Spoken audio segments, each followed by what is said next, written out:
এটা শুরু হয় 2020 সালের ডিসেম্বরের 13 তারিখ থেকে, যখন আমি ইউটিউবে আসল টিপস এন্ড ট্রিক্স এর ভিডিও আপলোড করতাম, কিন্তু তখন কোনো ভিউজ আসতো না। টিপস এন্ড ট্রিক্স দিতে দিতে হঠাৎ একদিন আমার সাথে ঘটে যায় উল্টো একটা ঘটনা। ঠিক এই ঘটনার পরেই ভিডিওর লাস্টে আমি একটা ফানি মিউজিক লাগাই পাবলিশ করে দেই। তখনই ইউটিউবে আমার ভিডিওটা হয়ে যায় ভাইরাল। তারপরেই রাতারাতি হুড় করে সাবস্ক্রাইবার বাড়তে থাকে। দেখতে দেখতে কয়েকদিনের ভিতরে আমার চ্যানেলে 1 লক্ষ সাবস্ক্রাইবার কমপ্লিট হয়ে যায়। আমার ভালো থাকা অন্য কারো হয়তো ভালো না লাগার কারণ হয়ে দাঁড়ায়, যার কারণে কিছু লোক মিলে প্ল্যান প্রোগ্রাম করে আমাকে ফেক স্ট্রাইক দিয়ে আমার চ্যানেলকে নষ্ট করে দেয়। ইউটিউবের কাছে অনেক রিকোয়েস্ট করার পরেও আমি আমার চ্যানেলটা ফেরত পাই না। ঠিক তার 28 দিন পরে আমি নতুন ইউটিউব চ্যানেল ওপেন করি এবং পুরো গেমিং কমিউনিটিতে একটা রেকর্ডের সৃষ্টি করি। মাত্র 24 ঘন্টায় 2,12,000 সাবস্ক্রাইবার হয়ে যায় আমার। এটার জন্য আমি অবশ্যই আপনাদের কাছে কৃতজ্ঞ। দেখতে দেখতেই 5 লক্ষ সাবস্ক্রাইবার, তারপর 1 মিলিয়ন, তারপর 2 মিলিয়ন, এখন প্রায় 3 মিলিয়নের সন্নিকটে। এই জার্নির শুরু থেকে এই পর্যন্ত অনেকের সাথেই বন্ধুসুলভ সম্পর্ক তৈরি হয়েছে। অনেক এমন ব্যক্তিকে পাইছি যাকে আমার নিজের ভাইয়ের মতো মনে হয়েছে, কিন্তু কারোর সঙ্গে আজ পর্যন্ত আমি কোনো মনোমালিন্য করার চেষ্টা করিও নাই। দীর্ঘ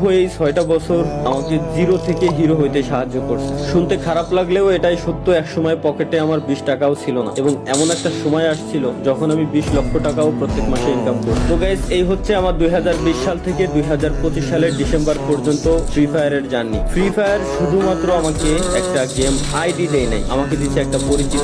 আমিও ফ্রি ফায়ারকে দিচ্ছি একটা পরিচিতি। আমি ফ্রি ফায়ারকে সময় দিচ্ছি, ফ্রি ফায়ার সেটার অবশ্যই আমাকে একটা মূল্য দিচ্ছে। বাট আমি স্বেচ্ছায় সজ্ঞানে একটা কথা বলতে চাই আপনাদেরকে, যদিও বা এটা বলতে আমার নিজের কাছেই অনেক কষ্ট হচ্ছে। আজকে থেকে এই চ্যানেলে আমি আর কোনো ফ্রি ফায়ারের ভিডিও আপলোড করব না। আজকে থেকে আমি ফ্রি ফায়ারকে বিদায় জানাচ্ছি। আর কোনো ফ্রি ফায়ারের ভিডিও আপাতত আমার থেকে পাবেন না। এটার 2টা কারণ আছে। আমি 2টা কারণে এটা করতেছি। নাম্বার 1, যেটা সবাই জানেন বাট তুলে ধরার মতো কেউ নেই এখন ফ্রি ফায়ার গেমিং কমিউনিটি। যদিও বা আমি এখন বর্তমানে ফ্রি ফায়ারের কোনো ক্রিয়েটর না, আমি অ্যাজ এ ইন্ডিভিজুয়াল গেমার হিসেবে বলতেছি, গেমের ভিতরে প্রচুর পরিমাণে হ্যাকার, যেটা আপনারা শুনতে শুনতে বিরক্ত, এবং আমি নিজেও বিরক্ত। আপনারা সাধারণ একটা জিনিস শুধুমাত্র ভাবেন, ভাই এই গেমটা আসছে 1 বছর 2 বছর না, বা 3 বছর 4 বছরও না, 8-9 বছরের বেশি হয়ে গেছে এই গেমটা চলে আসে। এখনো পর্যন্ত এই হ্যাকারদের উপরে কোনো স্টেপই নিতে পারলো না। আমি যদি একই সাথে কম্পিট করি পাবজি ফ্রি ফায়ার দুইটাই অলওয়েজ কম্পিটিশনে থাকে, কে কার আগে যাবে সবসময়। পাবজিতে এই হ্যাকার নিয়ে